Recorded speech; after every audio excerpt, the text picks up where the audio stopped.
झनक झनक झन झंकारितः अखिल जगती भुलवी रसिक मनांच्या तारा गीत कहाण्या गीत गुजेही सांगे अभिनव धारा ही प्रसारण इंटरनेट रेडिओ ही प्रसारण इंटरनेट रेडिओ.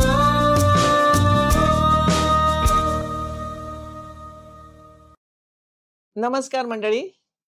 ई प्रसारण इंटरनेट रेडिओ आणि टेलिव्हिजनच्या गप्पा गोष्टी कार्यक्रमात मी मेघना साने आपणा सर्वांचं सहर्ष स्वागत करते.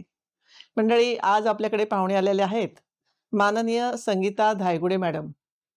त्यांचा जीवन प्रवास मी अगदी थोडक्यात सांगते. सातारा येथील आंधळी गावातली एक छोटीशी मुलगी, शाळकरी मुलगी, जिचं लवकरच लग्न झालं. लग्न होऊन पतिगृही गेली. पतीचा सहवास फार मिळाला नाही. पदरात 2 मुलंही होती. अशा अवस्थेत पतीचं अकाले निधन झालं. पण संगीताताई हरल्या नाहीत. शिक्षणाच्या जोरावर त्यांनी आपलं जीवन उभं केलं. त्या ग्रॅज्युएट झाल्या, पदवी मिळाली. पोस्ट ग्रॅज्युएट झाल्या म्हणजे MA झाल्या. त्यानंतरही शिक्षण सुरूच ठेवलं. जर्मनचा डिप्लोमा घेतला, अर्बन मॅनेजमेंटचा डिप्लोमा घेतला, अगदी ॲडव्हान्स डिप्लोमा घेतला. MPSCची परीक्षा पास झाल्या अगदी मेरिटमध्ये. आणि मग नंतर एकामागून एक पोस्ट मिळत गेल्या. शासनाच्या मुख्याधिकारी इथपासून ते आयुक्त या पदवीपर्यंत पोचल्या. आणि त्यांचा हा प्रवास अत्यंत सुंदर झालेला आहे. त्यांचं खूप नाव झालं आहे, कारण की मालेगाव इथं आयुक्त असताना संपूर्ण मालेगाव त्यांनी हागणदारीमुक्त केलं. यासाठी अनेक व्हिडिओ सुद्धा त्यांचे उपलब्ध आहेत यूट्यूबवर. आज आपल्याला प्रत्यक्ष त्यांच्याशी बोलण्याचा योग आहे. हा सगळा जीवन प्रवास त्यांनी त्यांच्या हुमान या आत्मकथनात पुस्तक रूपाने लिहिलेला आहे. जवळजवळ 10 आवृत्त्या निघालेल्या आहेत आणि आता 11वी आवृत्ती येणार आहे. तर आपण त्यांचं अभिनंदन करूया आणि याच उपक्रमाबद्दल त्यांची मुलाखतही घेऊया. नमस्कार मॅडम. नमस्कार. तर आपल्या स्टुडिओत आल्या आहेत माननीय संगीता धायगुडे मॅडम. तुमची कारकीर्द इतकी गाजलेली आहे की तुमची ओळख करून देणं म्हणजे कठीणच आहे, कारण सगळ्यांनी तुमचे युट्यूबवर व्हिडिओ बघितलेलेच असणार.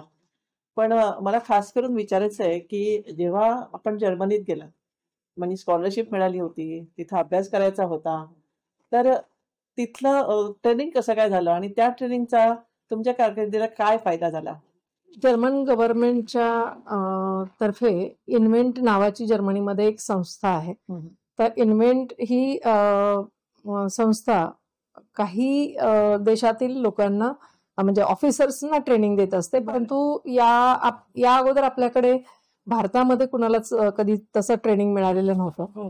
आणि आमचं जे केडर होतं ते चीफ ऑफिसर केडर म्हणजे मुख्याधिकारी केडर मधून त्यांनी आम्हाला 5 नॉमिनेशन्स मागवले होते की जे इलिजिबल असतील असे.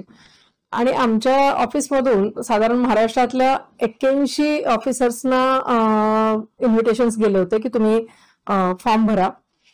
81 नाव माझं होतं आणि ते खोडलेलं होतं, का तर मी इलिजिबल नव्हते. आणि इलिजिबल का नव्हते तर माझ्या वयाची जास्त वर्ष झालेली होती, म्हणजे माझं वय जास्त झालेलं होतं. बेसिकली ज्या दिवशी फॉर्म जर्मनीला भरायचे त्याच दिवशी मला समजलं की माझं नाव खोडलं गेलं आहे. मग मी रिक्वेस्ट केले की माझं नाव टाकून द्या. तुमच्याकडे जर 5 नॉमिनेशन पाठवायचे आहेत आणि तुम्ही 4च पाठवता, तर त्यापेक्षा माझं 5वं पाठवून द्या. झालं तर झालं, नाही झालं तरी ठीक आहे. आणि 5वं माझं नॉमिनेशन गेलं. माझा फॉर्म, माझं त्याच्याबरोबर बायोडेटा आणि सर्व. आणि 2 महिन्यानंतर सिलेक्शन झालं तेव्हा फक्त माझं झालं. अरे.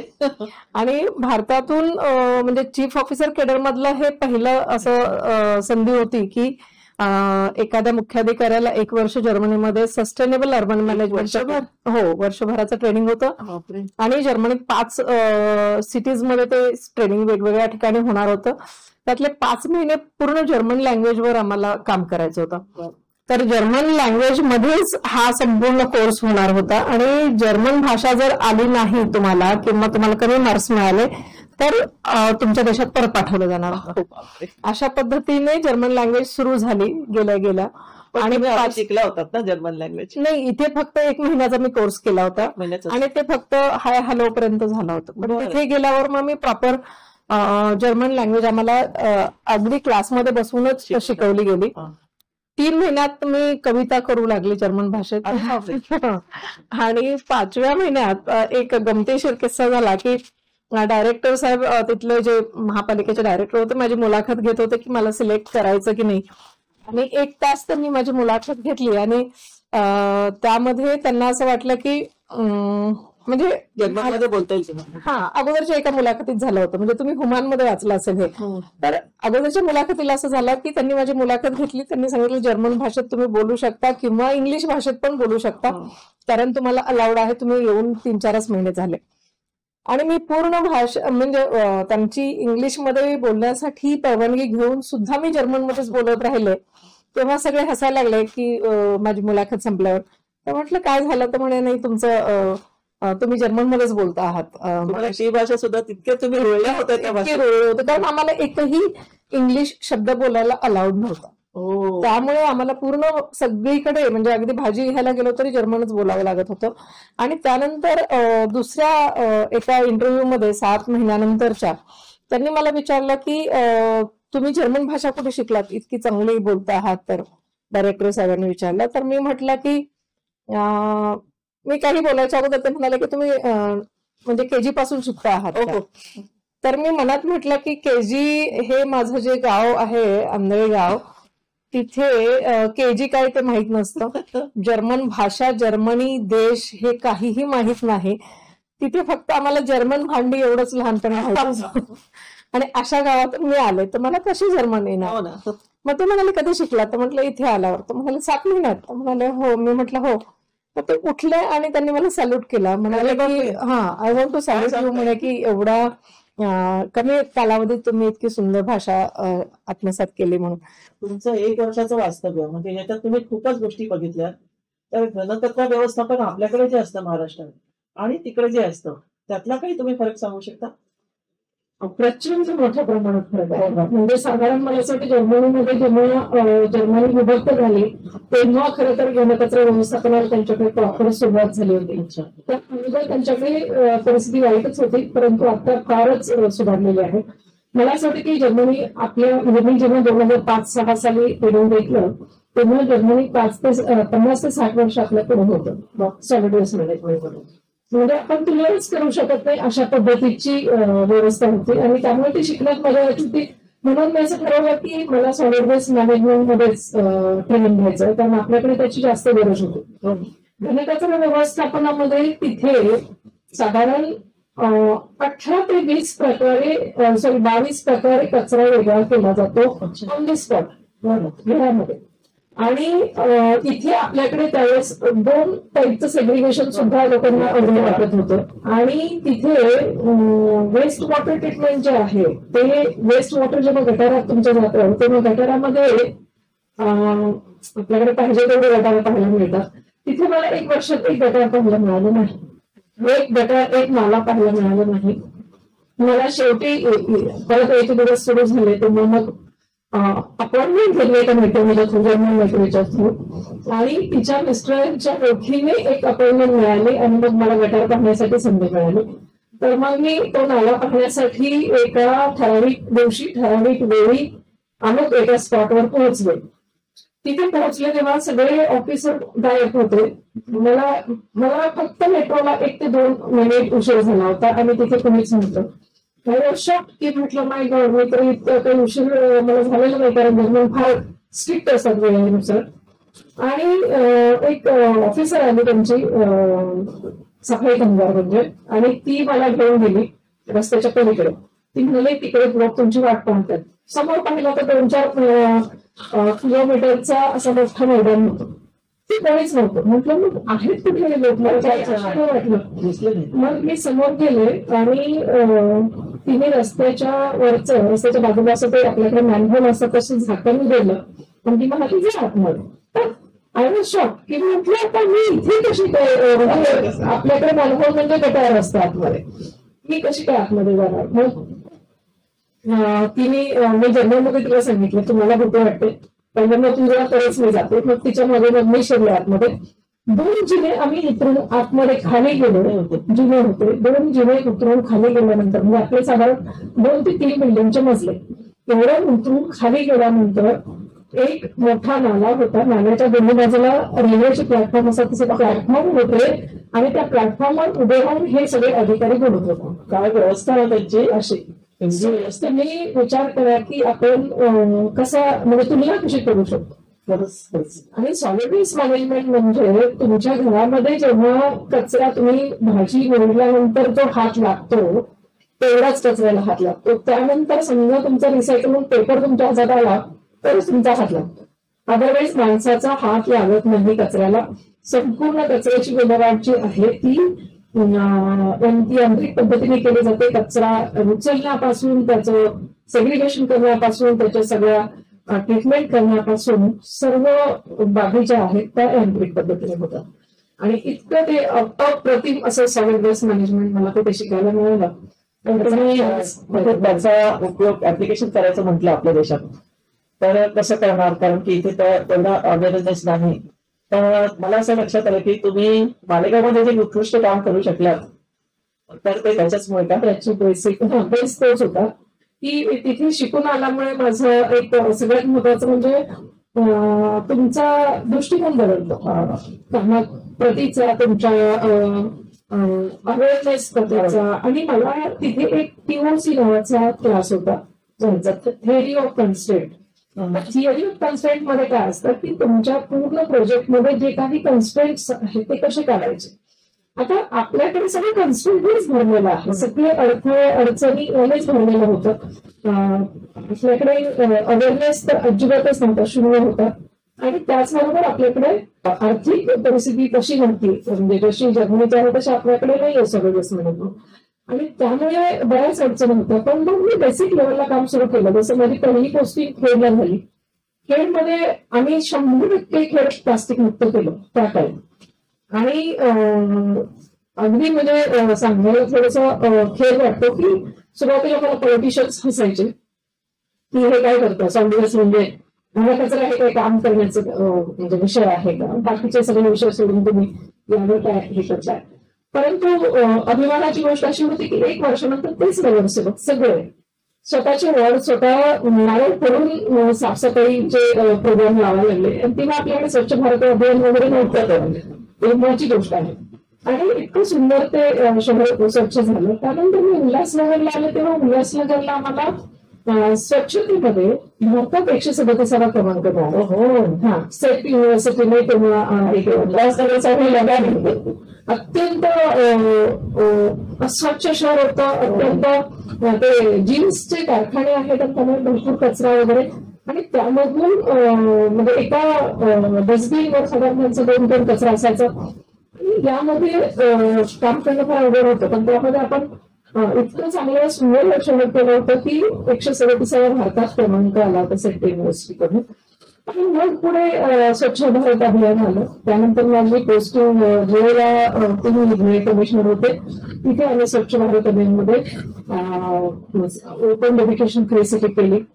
त्यानंतर मालेगावला आले. आणि मालेगावचं काम जे तुम्ही आता उल्लेख केला ते फारच अवघड होतं, फार अवघड होतं. स्वच्छ हा शब्द फार छोटा होईल त्यासाठी.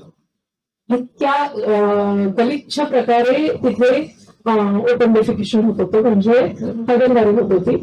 बाहेर टॉयलेटला सगळेच बसतात, त्यामुळे नॉर्मलच वाटत होतं त्यांना काही नाही. बाहेर बसणं नॉर्मल असतं इथे मुंबईत पण झोपडपट्टी किंवा रेल्वेच्या किनारी.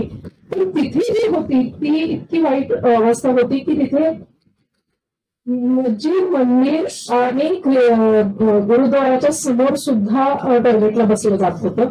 शाळांच्या आतमध्ये शाळांच्या बाहेर सुद्धा टॉयलेटला बसलं जात होतं. त्यामध्ये सगळे जे तुमचे हुतात्मा स्मारक वगैरे अशी पवित्र ठिकाणं सुद्धा सगळी तिथे ओढी होत होती आणि ओपन डेडिकेशन. आणि हे सगळं राजरसपणे असं व्हायचं की काही लोकांना स्वतःचे मोठे बंगले त्यांनी विकायला काढले होते की आम्हाला इथे राहणं शक्य नाहीये, अशा पद्धतीची अवस्था होती. आणि टॉयलेट्स नव्हते असं नाही, पब्लिक टॉयलेट्स भरपूर होते. पण काही टॉयलेट्समध्ये 90 सीटचे टॉयलेट्स होते, त्याच्यामध्ये आम्हाला बाहेर बसायचंच नाही. आम्हाला टॉयलेटमध्ये जायचंच नाही, आम्हाला बाहेरच बसायचं. अशा पद्धतीने काहीतरी अफवा उठवल्या जायच्या की आम्हाला तिथे भूत आहेत आणि मग ते हे होतं ते होतं असं करून ते बाहेर बसायचे. पण इतकी इतकी गलिच्छ रस्ते आणि सगळ्या गल्ल्या होत्या की कार जरी गेली तरी कारचे सगळे टायर खराब व्हायचे. अशा अवस्थेत मला फक्त 4 महिन्यात कम्युनिकेशन फ्री सिटी करायला सांगितलं शासनाने. आणि त्यानंतर काही दिवसांनी तर आम्हाला दुसऱ्या मीटिंगमध्ये सांगितलं की 2च महिन्यात करायचं आहे. आणि माझ्याकडे हीच मॅनपॉवर, तेच नगरसेवक, तेच कर्मचारी, तेवढाच फंड आणि तेच नागरिक, हे सगळं होतं. आणि मला हे सगळं जे 3 वर्षात मागचं झालेलं नव्हतं ते 1 महिन्यात 2 महिन्यात करायचं होतं. आणि ते आम्ही 1 महिन्यात केलं. अरे बाप, 1 महिन्यात संपूर्ण मालेगाव ओपन डेफिकेशन फ्री झालं. आणि ते इतकं स्वच्छ झालं की केंद्र शासनाच्या कमिटीने आम्हाला पुरस्कार दिले. म्हणजे असे जे लोक तिथे होते त्यांचं तुम्ही काउन्सिलिंग कसं काय केलं? ओनली काउन्सिलिंग करायला तेवढा वेळ होता, कारण 10 लाख 15 लाख लोकसंख्या तुम्ही कोणाकोणाचं काउन्सिलिंग करणार. मग अशा वेळी मी ट्रेनिंग्स घेतले. मग सगळ्या शाळांचे, कॉलेजेसचे सगळ्यांचे ट्रेनिंग घेतले. त्यांना मी POC शिकवलं. आणखी त्यानंतर NGOजना ट्रेनिंग घेतलं, त्यांना मी POC शिकवलं, थेअरी ऑफ कन्स्ट्रेंट, त्याचं ट्रेनिंग घेतलं. माझ्या नगरसेवकांना, आमच्या कर्मचाऱ्यांना, सगळ्यांना मी त्या ट्रेनिंगद्वारे हे कसं महत्वाचं आहे, हे आपल्याला का करायचं आहे, कशी वेगळी मुक्त होणार आहे, शहर होणार आहे, या सर्व गोष्टी समजून सांगितलं. आणि 7 नोव्हेंबर म्हणजे करा आत्मा घरी बसा, अशा पद्धतीने ते करावं लागलं प्रत्येकाला. तर 14 कामं ऑन द स्पॉट पाहिली आम्ही. आणि तिथे 14 कामं करावी म्हणजे केलेलीच नव्हती. यानंतर मला हे काही फीडबॅक यायला लागले की मॅडम इकडे पण काम झालेलं नाही, तिकडे पण झालेलं नाही. आणि माझ्याकडे 1665 फाईल्स येऊन पडलेल्या कामाच्या. मी सगळ्या कामाच्या काही फाईल्स थांबवल्या, सगळी कामं पुन्हा तपासायला गेली. आणि थर्ड पार्टी ऑडिट हे पहिल्यांदा इतिहासामध्ये त्या शहरामध्ये झालं. तर 1665 कामांचं आपण थर्ड पार्टी ऑडिट केलं त्यावेळी. त्यामध्ये जवळजवळ 58 किंवा 59 कॉन्ट्रॅक्टर्सना ब्लॅकलिस्ट केलं. जे कायमस्वरूपी म्हणजे त्यांना 5 वर्षासाठी ब्लॅकलिस्ट केलं, काहींना कायमस्वरूपी केलं.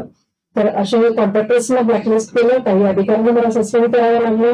आणि 1600 कामं थांबवली. तुम्ही आता एवढं स्ट्रिक्ट झाल्यानंतर म्हणजे 58 कॉन्ट्रॅक्टर्सला ब्लॅकलिस्ट करायचं, 1600 कामं त्यांना ऑडिट करायचं, विमा थकवायची, एवढं सगळं केल्यानंतर तुम्हाला धमक्या आल्या असतील नक्की? धमक्या आल्याच आल्या, परंतु विश्वासाचा ठराव करायचा प्रयत्न केला. त्यानंतर त्यांनी मला आम्ही राजीनामा देतो म्हणून आम्हाला कशा धमक्या दिल्या, काही मारहाणीच्या धमक्या झाल्या, काही बरंच काही झालं. आणि एकदा महासभेमध्ये बऱ्याच महिलांना बोलवलं होतं. अच्छा, झोपडपट्टीतल्या महिलांना म्हणजे हल्ला करण्यासाठी विरुद्ध. आणि पण मग असं झालं की त्या दिवशी सर्वांना असं वाटलं की मी मुंबईला परत येईल, म्हणजे माझा घर मुंबईला होता आणि नंतर मीटिंग होती. तर मला असं तेव्हा अपेक्षित होतं की आज भाग थांबणार नाही. जेव्हा झालं तेव्हा म्हणजे सगळ्या वातावरण बघून मी त्याच दिवशी आणखी महासभेला गेले. आणि मी म्हटलं की मी आज महासभेला थांबणार आहे. तर मला एका नगरसेवकीने प्रश्न विचारला की ही आज एवढी महिलांची पोलीस महिलांचा का मागवला आहे. तर मी म्हटलं तुमच्या संरक्षणासाठी. नंतर जी मीटिंग झाली आमची इतकी शांततेत पार पडली, कोणीही काहीही केलं नाही. आणि नंतर एक रुटीन लागून गेलं. लोकांनाही कळलं म्हणजे सगळ्यांना कळलं की इथे चुकीची कामं होत नाही, इलिगल कामं होत नाही, परंतु जी कामं आहेत ती वेळेवर होतात, जी कामं आहेत ती. आणि मग त्यामुळे आमच्यात एक छान सुसंवाद सुरू झाला. आता कसं होतं की कमिशनर आणि नगरसेवकांमध्ये जर सुसंवाद असेल किंवा समन्वय असेल तरच तुम्ही नागरिकांना काहीतरी आउटपुट देऊ शकता. अदरवाईज तुमच्याच म्हणण्यामध्ये तुम्ही जर पडलात की ह्यांनी आमची बिलं का थांबवली आणि ह्यांनी आम्हाला आमच्या कॉन्ट्रॅक्टरला ब्लॅकलिस्ट का केलं, तर मग त्यामध्ये असं होतं की तुम्ही नागरिकांना आउटपुट नाही देऊ शकत. त्यामध्ये तुम्ही शहराचा काहीतरी मोठा विकास नाही करू शकत. आणि त्यामुळे या सर्व गोष्टी मी समजून सांगितल्यानंतर सर्व नगरसेवकांनी नंतर सहकार्य करायला सुरुवात केली. गंमत अशी झाली की 8 नगरसेवकांना मी शासनाकडे पाठवलं होतं डिस्क्वालिफिकेशनसाठी. शासनाकडून डिस्क्वालिफिकेशनच्या नोटीस आल्या सुद्धा तोपर्यंत 7-8 महिन्यामध्ये नगरसेवक इतके बदलले होते की मला त्या नोटीस कॅन्सल कराव्या लागल्या. इतके बदल होतात. म्हणजे जेव्हा आपल्याला कळतं की मी त्यांना हे सांगितलं की तुम्ही हे जे काम करते आहे हे ती तुमच्या फायद्यासाठी आहे, तुमच्या नागरिकांच्या फायद्यासाठी आहे. तर माझा कुठलाच उद्देश नाही किंवा हेतू नाही म्हटला तर मी मला सहकार्य करायला सुरुवात केली. आणि दुसरी गोष्ट अशी की मी सगळ्या गोष्टी तयार होते, तुम्हाला बदली करायची बदली करा. मी असं काही ठिकाणी असं स्पष्ट म्हटलेलं पण आहे की तुम्ही अत्यंत म्हणजे वाईट असाल, म्हणजे बदली करायला सस्पेंड करा ठीक आहे, पण अत्यंत वाईट असाल तर मला मर्डर कराल आणि मर्डर झाला तरी मी तयार आहे. बापरे, मी हे करणार नाही, मला बदलणार नाही. म्हणजे हे सगळं काम इतकं स्ट्रिक्ट करून राहिला आणि इतक्या केसेस शोधून काढणं, भ्रष्टाचार विरुद्ध बोलणं, तर ही सगळी हिंमत आली कुठून? तर तुमचा आधीचा प्रवास पाहिला तर ते म्हणालात की मी खूप रडायची, मग मी कसं जीवन जगू अशी अवस्था आली होती की मग आता नोकरी करायला पाहिजे, मग आता शिक्षण घ्यायला पाहिजे, मग आता अजून एमपीएससीचे परीक्षा असं जीवन उभं करून अशा स्थितीतून तुम्ही एवढ्या अशा पदाला कशा पोहोचलात की मी आता हे या सगळ्यांना सराव करेलच. सरळ तरी वगैरे असं काही हेतू होतं, फक्त मला माझं काम कायद्याने करायचं होतं आणि मला नागरिकांचा पैसा नागरिकांसाठी वापरला गेला पाहिजे, नागरिकांना 100% त्यांचा आउटपुट मिळाला पाहिजे आणि ज्या मी कामासाठी इथे बसले आहे त्या कामाला न्याय मिळाला पाहिजे, एवढी माझी भूमिका होती. माझी भूमिका तरीही जाणीवपूर्वक कोणाला त्रास देणं, जाणीवपूर्वक कोणाला सस्पेंड करणं, कोणाला दुसरा फेकणं असं नव्हती. त्यामुळे ते लोकांना नंतर समजायचं आणि मला लोक सपोर्ट करायला सुरुवात करायची. आता ह्याची सुरुवात तुम्ही म्हणाला कशी ती एमपीएससी कशी केली पासून त्याची खरोखर सुरुवात होते. माझा जन्म झाला एका अंधेरी नावाच्या गावात, छोट्या गावात, शेतकरी कुटुंबामध्ये. 7वीत असताना मला शाळा बंद झाली, ते आता पुढे शिकायचंच नाही. माझं जे पुस्तक आहे पुन्हा त्याच्यामध्ये ही सगळी स्टोरी आहे, तुम्हाला वाचायला मिळेलच मध्ये. पण मग पुढे शिकायचं की नाही हा प्रश्न पडलेला असताना मग पुढे शिकायची संधी मिळाली. 8वी ते 10वी तिथे शिकले. 10वीत असताना बिल्डिंगची परीक्षा चालू असताना एक दिवस मला गावात घरी घेऊन गेले आणि पाटावर बसवलं. काय चांगलं माहित नव्हतं. साडी नेसवली, साखरपुडा झाला. दुसऱ्या दिवशी पुन्हा येऊन मॅथ्सचा पेपर दिला. सांगितलं साखरपुडा होणार नाही मला, काहीच डायरेक्ट साखरपुडा, डायरेक्ट साखरपुडा. दुसऱ्या दिवशी मॅथ्सचा पेपर होता तो दिला, प्रेग्नेंट झाले आणि 1 महिन्याने लग्न झालं. लग्न झाल्यावर पहिल्या दिवशी माझ्या नवऱ्याने पहिल्याच रात्री मला पुस्तक वाचायला दिलं आणि ते पुस्तक म्हणजे मी आज इथे आहे. या पुस्तकाचा प्रवास आजपर्यंत इथे चालू आहे आणि या पुस्तकापर्यंत तो प्रवास झालेला आहे. त्याच्यात 10 आवृत्त्या निघाल्या आहेत मंडळी. 11च येणार आहे. हे सगळं जीवन एक 2 महिन्यात संपले आहे. सो त्यानंतर माझ्या आयुष्याला कळाच मिळाली लग्नानंतर. परंतु एक हाऊसवाईफ, चूल मूल आणि रांदा वाडा ह्या पलीकडे काही नव्हतं. 13 वर्षानंतर असं वाटलं की मला 12वीला ऍडमिशन घेतलं पाहिजे. मग लग्न झाल्यावर 13 वर्षांनी मुलगा 5वीला असताना, मुलगी 1लीत असताना मी 12वीत होते. मग तिघांचा अभ्यास सुरू होता. माझे मिस्टर पोलीस ऑफिसर होते, त्यांची नोकरी चालू होती. माझे स्विमिंग क्लास, एम्ब्रॉयडरी वगैरे बाकीचे क्लासेस चालू होते, मी शिकवत होते लोकांना. आणि हे करत असताना अचानक छान सगळं चालू होतं. FY पिरियड झाले. माझं प्रत्येक वर्षी फर्स्ट क्लास मिळालं.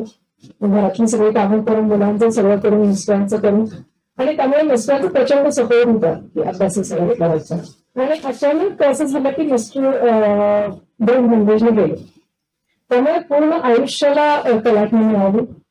कलाटणी म्हणण्यापेक्षा एखाद्या सुंदर उभारीवरून, म्हणजे दिमागमध्ये दिसली आहे की एखादं सुंदर वेगवेगळ्यावरून चालत असताना गरीब कोसळावं अशी अवस्था होती ती. मुंबईत घर नव्हतं, शिक्षण नव्हतं, नोकरी नव्हती, काहीच नव्हतं. फक्त 2 मुलं होती, थोडंसं फर्निचर होतं आणि थोडे कपडे होते, बस. एवढ्यासह फक्त मुंबईत राहायचं होतं. करा अथवा मरा. आणि मला गावी जायला चान्स होता, म्हणजे सासू स्वतंत्र होऊ शकलीच असते. पण तिथे न राहता मुंबईत राहायचं ठरवलं आणि स्वतःच्या हातपाय हलवायचं ठरवलं. पोलीस मुख्यालयात नोकरी लागली. तिथे क्लर्क म्हणून 2 वर्ष नोकरी करत असताना BA कम्प्लीट केलं. BA पूर्ण झाल्यावर मग असं वाटलं की आता अधिकारी म्हणून जगलं पाहिजे, काहीतरी थोडं वरचं बघावं. म्हणून मग मी MPSC करायचं ठरवलं. तेव्हा लक्षात आलं की it was my first and last attempt. म्हणजे MPSC मध्ये मला नंतर दुसरा चान्स नव्हता.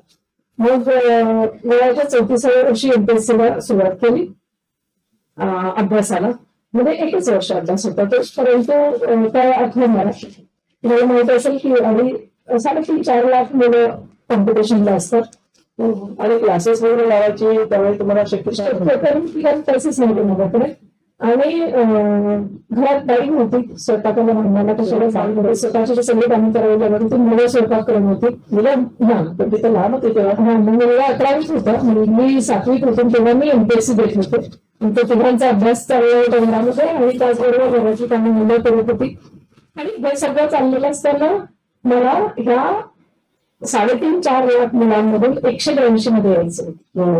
आणि माझा 19 वर्षांचा गॅप होता शिक्षणाचा. आणि इंग्लिश तर गंध नव्हता कारण सर्व शिक्षण झेडपीच्या शाळेत झालेलं होतं. सो करा आपण मला 20 तास अभ्यास करत होते. सकाळी 7ला माझा अभ्यास सुरू होतो तर रात्री 2ला संपायचा. असं 1 वर्ष मी 20 तास अभ्यास करत होतो. 4 तास 3 ते 4 तास फक्त घेत होतो. नोकरी पण करत होती. हो, पोलीस मधली नोकरी 1 वर्ष होती. ती नोकरी करत करत बाकीचा अभ्यास केला आणि नंतर 1 वर्ष पोलीसमध्ये नोकरी पण गेली माझी. कारण मी एमपीएससीचा अभ्यास करत असताना तिकडे पोलीसमध्ये टायपिंग सर्टिफिकेट लागल्यानंतर तर मी करू शकले नाही आणि त्यामुळे मला तिकडून डिसमिस करण्यात आलं. ते डिसमिस केल्यावर मला इथे आता एकतर तुम्ही हे करा अथवा पुन्हा शिवण्याचे क्लासेस सुरू करा, ह्याशिवाय दुसरे डिपेंडंट नव्हतं. मग त्याला अथवा मला एक मिळालेलं असलं आपण म्हणतो पाण्यात पडलं की पोहायलाच लागतं, हातपाय हलायलाच लागलं. मग ते हातपाय इतके हलवले की जराही कुठली चूक होता का नाही. कारण मला क्लासेस नव्हते, पुस्तकं नव्हती, कोणी गायडन्स करायला प्रॉपर नव्हतं. स्वतःचा अभ्यास स्वतः करून 8ही विषयात चांगले मार्क्स मिळवून कॉम्पिटिशन मध्ये ह्या 3.5-4 लाख पूर्ण मागे टाकून यायचं होतं. कारण तिथे येणारे सगळेच विद्यार्थी काही IITs असतात, काही IAS IPS ची तयारी म्हणजे UPSC ची तयारी करणारे असतात, काही डॉक्टर इंजिनियर सर्व असतात. तिथे अशांना मला कम्प्लीट करायचं होतं आणि मी फक्त हाऊसवाईफ होते. सो 20 तास अभ्यास केला आणि त्यामध्ये बरेच अडथळे आले. म्हणजे गुन्ह्यामध्ये तुम्ही सगळं वाचायला मिळालं म्हणजे IQ आणि EQ त्यावेळेस तुम्हाला कळलं त्याच्यात खूप हात दुखायचा. त्यामध्येच मी पेपर लिहिले. एका प्रश्नाचं उत्तर मी 19 फुल स्टेप लिहिलं एका प्रश्नाचं उत्तर. आणि पहिला पेपर म्हणजे सोशॉलॉजीचा पेपर मला वाटतं 45 फुल स्टेपचा होता माझा. काय सांगतो हो किती 3 तासामध्ये 45 फुल स्टेप. आणि असा वेळासारखा अभ्यास आणि वेळासारखं लिखाण होतं ते. आणि पहिल्याच अटेम्प्टमध्ये चीफ ऑफिसर मुख्याधिकारी नगरपालिका म्हणजे राजचक्र अधिकारी झाले. अनुभव असेल मुलांनाही तुम्हालाही पण तुमच्या नातलगांची वेळ काय होती त्यावेळी.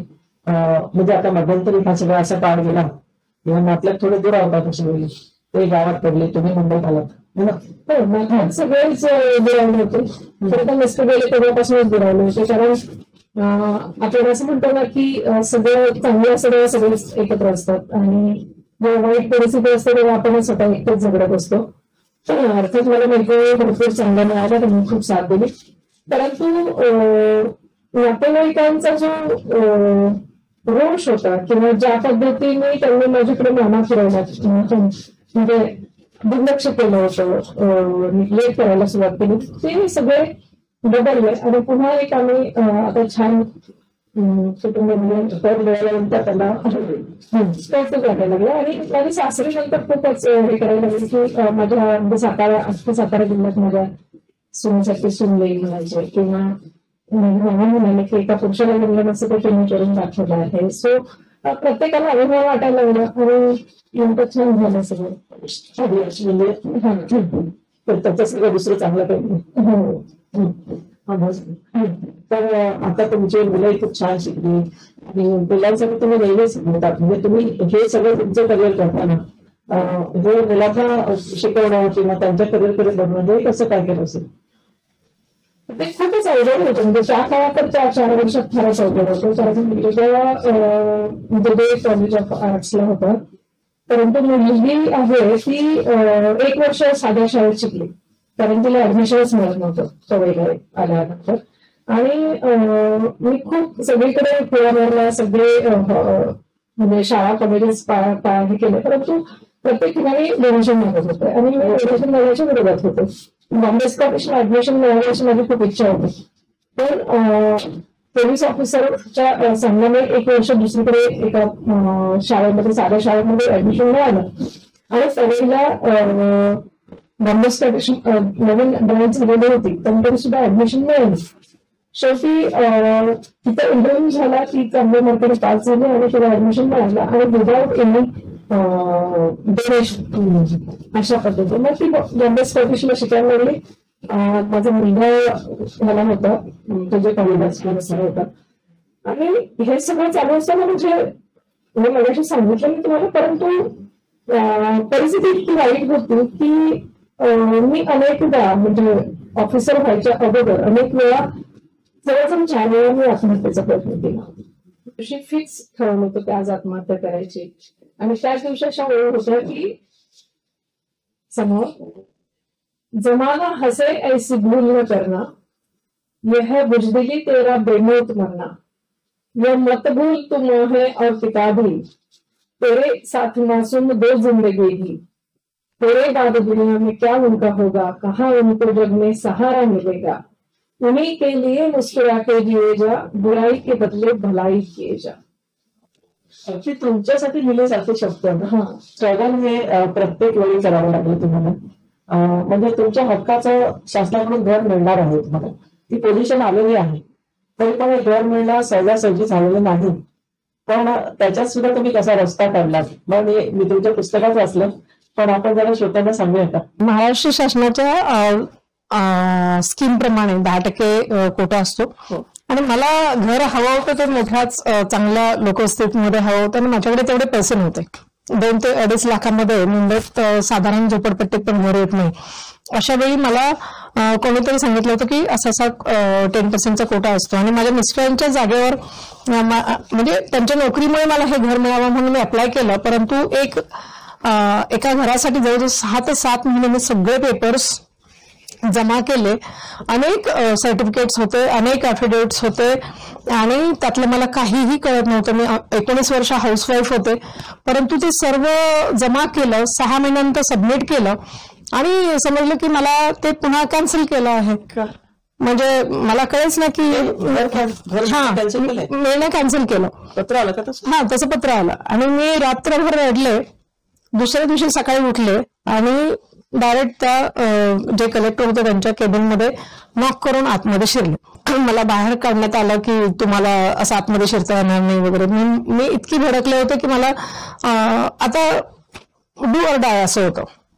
मी आतमध्ये गेले, त्या साहेबांना भराभर पाहिजे तेवढं सगळं बोलले की मलाच हे घर का मिळत नाही, इतरांना का मिळालं आहे त्याच ह्याच्यामध्ये.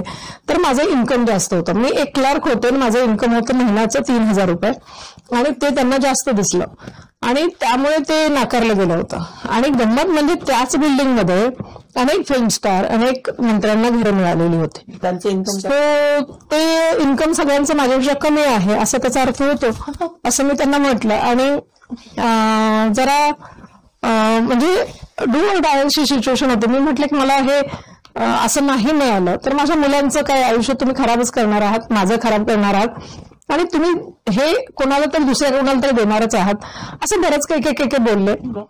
आणि त्यांनी सांगितलं की मॅडम 8 दिवसांनी या, मी तुम्हाला काही ते सांगतो. आणि 8 दिवसांनी मला घराची चावी हातात मिळाली. एक चहाही कोणाला न देता मला ते घर मिळालं. आणि त्यानंतर ऍक्च्युली माझ्या आयुष्याला कलाटणी मिळाली की जेणेकरून मी MPSC करू शकले पुढे किंवा मुलांना प्रॉपर बॉम्बे स्कॉटिशमध्ये मुलीला शिकवू शकले. ते त्या घरामुळे झालं. छान, असं खूप छान असा प्रवास सगळा आहे. आणि आता आपण या पुस्तकाकडे येण्यापूर्वी मी विचारते की मला वाटतं तुम्ही MPSCची परीक्षा देण्यापूर्वीच खूप मराठी साहित्य वाचलं होतं आणि तुम्ही कविता लिहित होता बरोबर? हा, म्हणजे कवितेचं पुस्तकही आम्ही अपेक्षित करतोय. आहे कवितेचं पुस्तक अगोदर आलं आणि मग हे आलं. पण मग हे आत्मकथन लिहावं असं कधी मनात आलं? ऍक्च्युली काय झालं की माझी काही आर्टिकल्स न्यूजपेपरमध्ये छापून आले, त्यानंतर दिवाळी अंकामध्ये आले होते, सकाळमध्ये वगैरे. आणि त्यामध्ये लोकांचा कल खूप वाढला की आम्हाला तुमची पूर्ण स्टोरी ऐकायला मिळेल.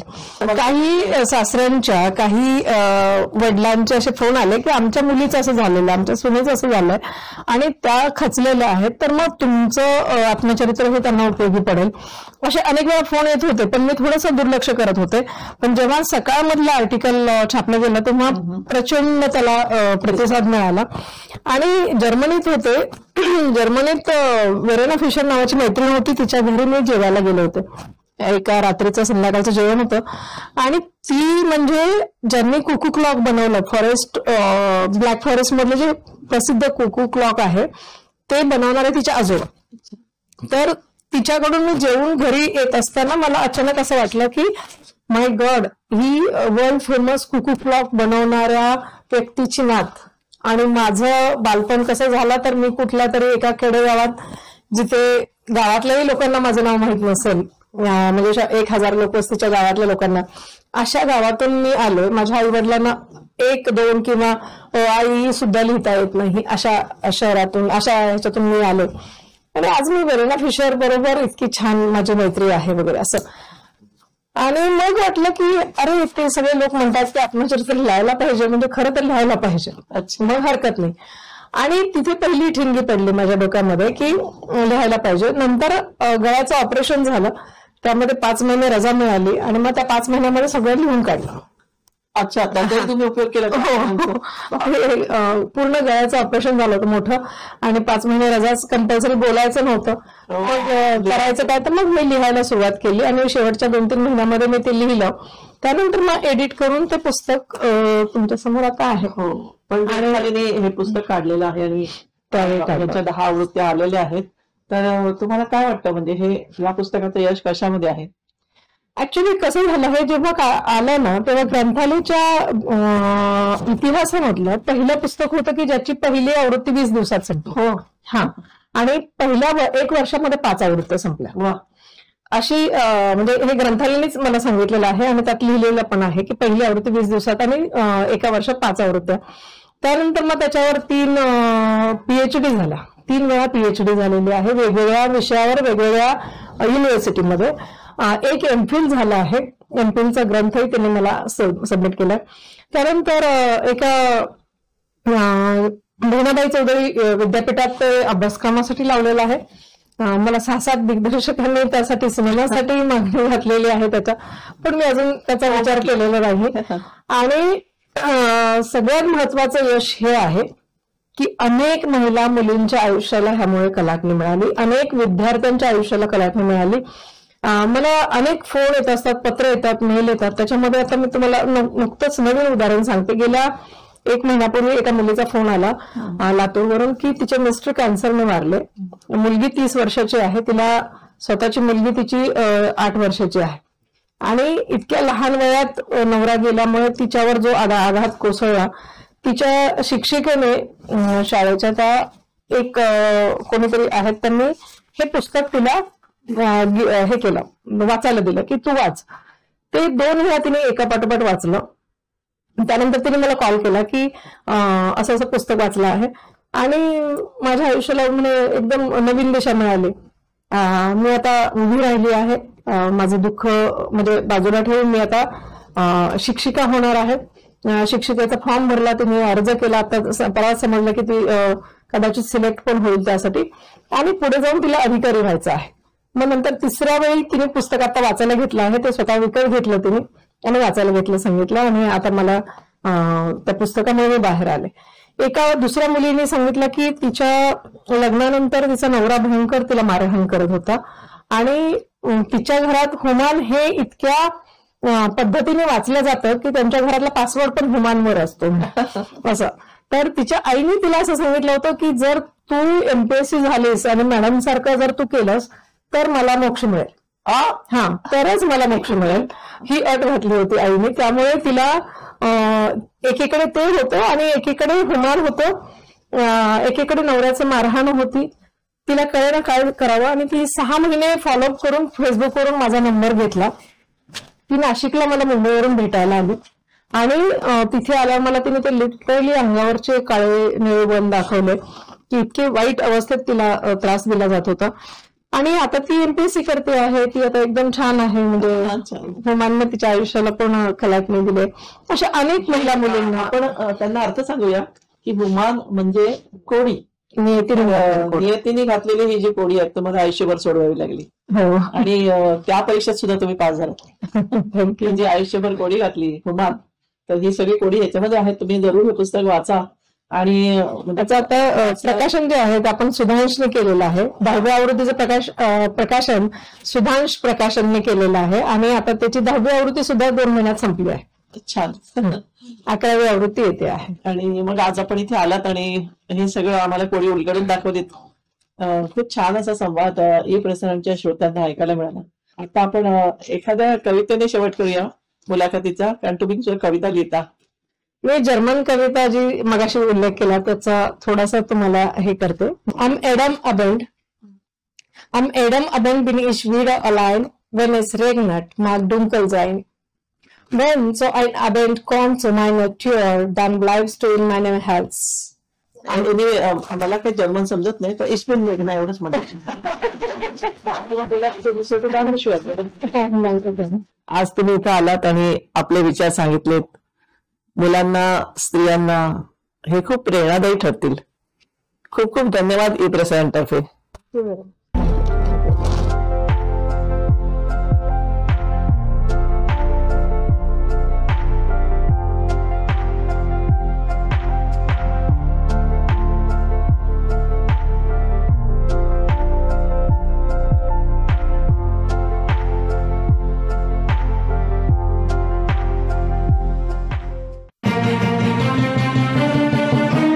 झनक झनक झन झंकारित अखिल जगती भुलवी रसिक मनांच्या तारा, गीत कहाण्या हित गुजेही सांगे अभिनव धारा.